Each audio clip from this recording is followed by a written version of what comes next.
Olá, pessoa, tudo bem? Seja muito bem-vinda ao canal Instante Audiobooks. Agora você poderá usufruir do conto O Avião da Bela Adormecida, de Gabriel Garcia Marques. Mas antes da gente começar, não esqueça de deixar o seu like e se inscrever no canal se você ainda não for inscrito. Como você sabe, isso nos ajuda muito a continuar subindo conteúdos para você. Dito isso, fique agora com a obra completa. O Avião da Bela Adormecida.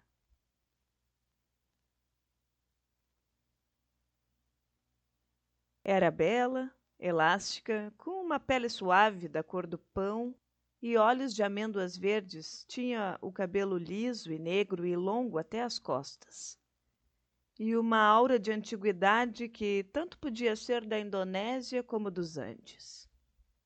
Estava vestida com um gosto sutil. Jaqueta de lince, blusa de seda natural com flores muito tênues, calças de linho cru e uns sapatos rasos da cor das buganvílias. Esta é a mulher mais bela que vi na vida, pensei, quando a vi passar com seus sigilosos passos de leoa enquanto eu fazia fila para abordar o avião para Nova York no aeroporto Charles de Gaulle de Paris. Foi uma aparição sobrenatural que existiu um só instante e desapareceu na multidão do saguão. Eram 9 da manhã. Estava nevando desde a noite anterior e o trânsito era mais denso que de costume nas ruas da cidade. E mais lento ainda na estrada.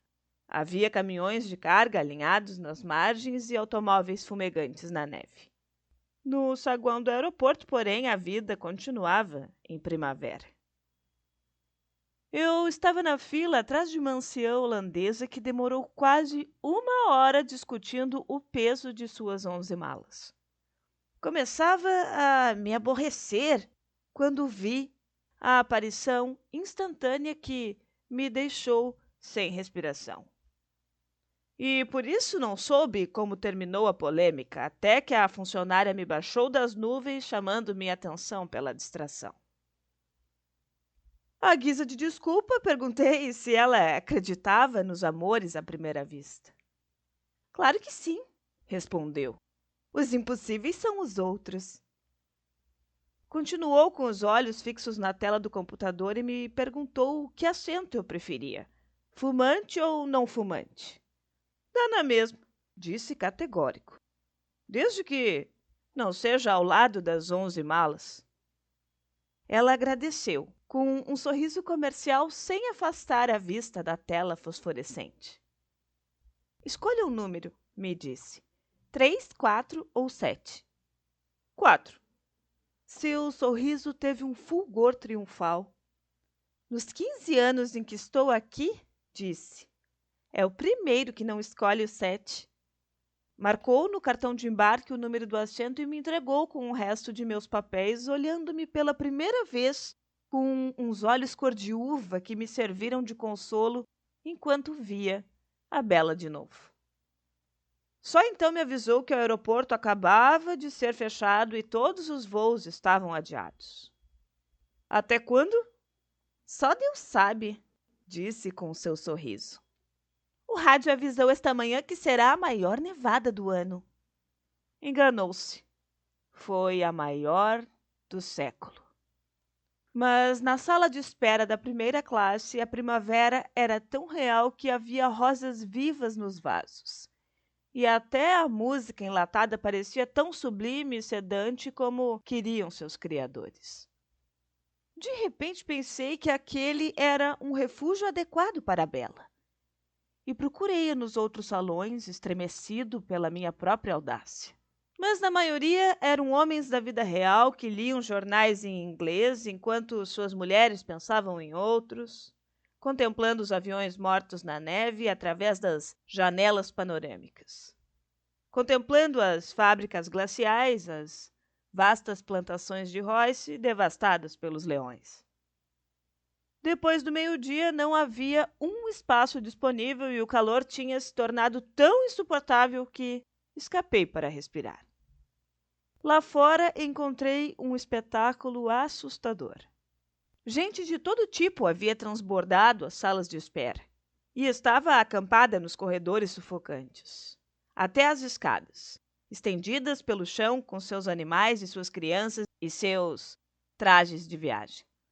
Pois também a comunicação com a cidade estava interrompida e o palácio de plástico transparente parecia uma imensa cápsula espacial encalhada na tormenta. Não pude evitar a ideia de que também a Bela deveria estar em algum lugar no meio daquelas hordas mansas. E essa fantasia me deu novos ânimos para esperar.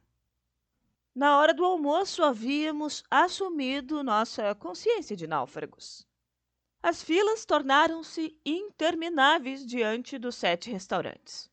As cafeterias, os bares abarrotados, e em menos de 3 horas tiveram de fechar tudo porque não havia nada para comer ou beber. As crianças, que por um momento pareciam ser todas as do mundo, puseram-se a chorar ao mesmo tempo e começou a se erguer na multidão um cheiro de rebanho. Era o tempo dos instintos. A única coisa que consegui comer no meio daquela rapina foram os 2 últimos copinhos de sorvete de creme numa lanchonete infantil.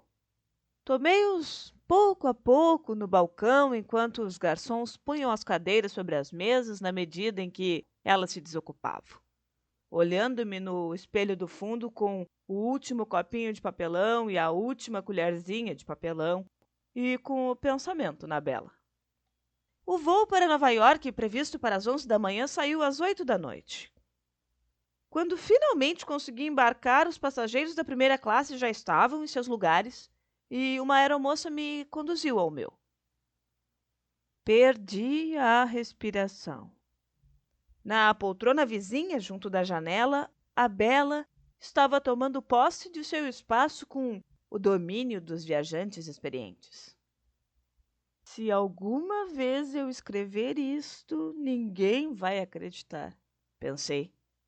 E tentei de leve, em minha meia-língua, um cumprimento indeciso que ela não percebeu. Instalou-se como se fosse morar ali muitos anos, pondo cada coisa em seu lugar e em sua ordem, até que o local ficou tão bem arrumado como a casa ideal, onde tudo estava ao alcance da mão. Enquanto fazia isso, o comissário trouxe-nos o champanhe de boas-vindas. Peguei uma taça para oferecer a ela, mas me arrependi a tempo, pois quis apenas um copo d'água e pediu ao comissário, primeiro num francês inacessível, depois no inglês um pouco mais fácil, que não a despertasse por nenhum motivo durante o voo. Sua voz grave e morna arrastava uma tristeza oriental. Quando levaram a água, ela abriu sobre os joelhos uma caixinha de toucador com esquinas de cobre, como baús das avós, e tirou 2 pastilhas douradas de um estojinho onde levava outras cores diversas. Fazia tudo de um modo metódico e parcimonioso, como se não houvesse nada que não estivesse previsto para ela desde seu nascimento. Por último, baixou a cortina da janela, estendeu a poltrona ao máximo, cobriu-se com a manta até a cintura sem tirar os sapatos, pôs a máscara de dormir, deitou-se de lado na poltrona, de costas para mim, e dormiu sem uma única pausa, sem um suspiro, sem uma mudança mínima de posição durante 8 horas eternas e 12 minutos de sobra que o voo de Nova York durou. Foi uma viagem intensa. Sempre acreditei que não há nada mais belo na natureza que uma mulher bela. De maneira que foi impossível para mim escapar um só instante do feitiço daquela criatura de fábula que dormia ao meu lado. O comissário havia desaparecido assim que decolamos e foi substituído por uma aeromoça cartesiana que tentou despertar a Bela para dar-lhe o estojo de maquiagem e os auriculares para a música. Repeti a advertência que a Bela havia feito ao comissário, mas a aeromoça insistiu para ouvir de sua própria voz, que tampouco queria jantar. Foi preciso que o comissário confirmasse e ainda assim a aeromoça me repreendeu porque a Bela não havia colocado no pescoço o cartãozinho com a ordem de não ser despertada. Fiz um jantar solitário, dizendo-me em silêncio tudo o que teria dito a ela se estivesse acordada. Seu sono era tão estável que, em certo momento, tive a inquietude que aquelas pastilhas não fossem para dormir e sim para morrer. Antes de cada gole, levantava a taça e brindava. A tua saúde, Bela. Terminado o jantar, apagaram as luzes. Mostraram o filme para ninguém e nós dois ficamos sozinhos na penumbra do mundo. A maior tormenta do século havia passado e a noite do Atlântico era imensa e límpida. E o avião parecia imóvel entre as estrelas.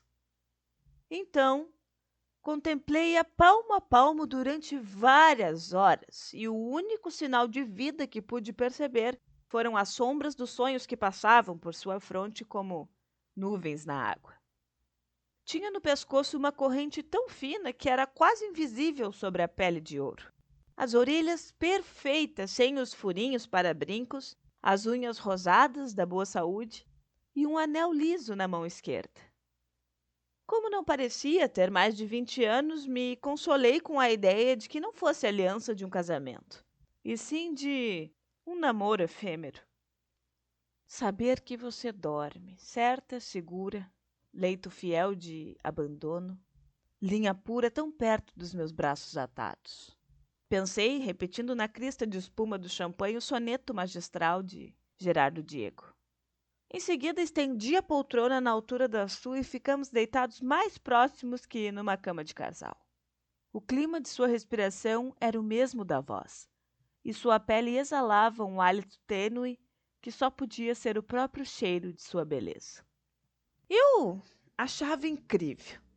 Na primavera anterior, havia lido um bonito romance de Yasumari Kawabata sobre os anciões burgueses de Kyoto que pagavam somas enormes para passar a noite contemplando as moças mais bonitas da cidade, nuas e narcotizadas, enquanto eles agonizavam de amor na mesma cama. Não podiam despertá-las, nem tocá-las, e nem tentavam, porque a essência do prazer era vê-las dormir. Naquela noite, velando o sono da Bela, não apenas entendi aquele refinamento senil, como o vivi na plenitude. Quem iria acreditar? Me disse com um amor próprio exacerbado pelo champanhe. Eu, ancião japonesa a essas alturas. Acho que dormi várias horas, vencido pelo champanhe e os clarões mudos do filme. E despertei com a cabeça aos cacos. Fui ao banheiro. 2 lugares atrás do meu jazia a anciã das 11 maletas, esparramada, mal acomodada na poltrona. Parecia um morto esquecido no campo de batalha. No chão, no meio do corredor, estavam os seus óculos de leitura com o colar de contas coloridas e por um instante desfrutei da felicidade mesquinha de não os recolher. Depois de desafogar-me dos excessos de champanhe, me surpreendi no espelho, indigno e feio, e me assombrei por serem tão terríveis os estragos do amor. De repente, o avião foi a pique, ajeitou-se como pôde e prosseguiu voando a galope. A ordem de voltar ao assento acendeu. Saí disparada com a ilusão de que somente as turbulências de Deus despertariam a Bela e que teria que se refugiar em meus braços fugindo do terror. Na pressa estive a ponto de pisar nos óculos da holandesa e teria me alegrado. Mas voltei sobre meus passos, os recolhi, os coloquei em seu regaço, agradecido de repente por ela não ter escolhido antes de mim o assento número 4. O sono da Bela era invencível. Quando o avião se estabilizou, tive que resistir à tentação de sacudi-la com um pretexto qualquer, porque a única coisa que desejava naquela última hora de voo era vê-la acordada, mesmo que estivesse enfurecida, para que eu pudesse recobrar a minha liberdade e talvez minha juventude. Mas não fui capaz. Que merda! Disse a mim mesmo. Por que não nasci touro? Despertou sem ajuda no instante em que os anúncios de aterrissagem se acenderam e estava tão bela e louçã como se tivesse dormido num roseiral. Só então percebi que os vizinhos de assento nos aviões, como os casais velhos, não se dizem bom dia ao despertar. Ela também não. Tirou a máscara, abriu os olhos radiantes, endireitou a poltrona, Pôs a manta de lado, sacudiu as melenas que se penteavam sozinhas com seu próprio peso. Tornou a pôr a caixinha nos joelhos e fez uma maquiagem rápida e supérflua, o suficiente para não olhar para mim até que a porta foi aberta. Então, pôs a jaqueta de lince, passou quase que por cima de mim com uma desculpa convencional em puro castelhano das Américas e foi, sem nem ao menos se despedir, sem ao menos me agradecer o muito que fiz por nossa noite feliz e desapareceu até o sol de hoje na Amazônia de Nova York.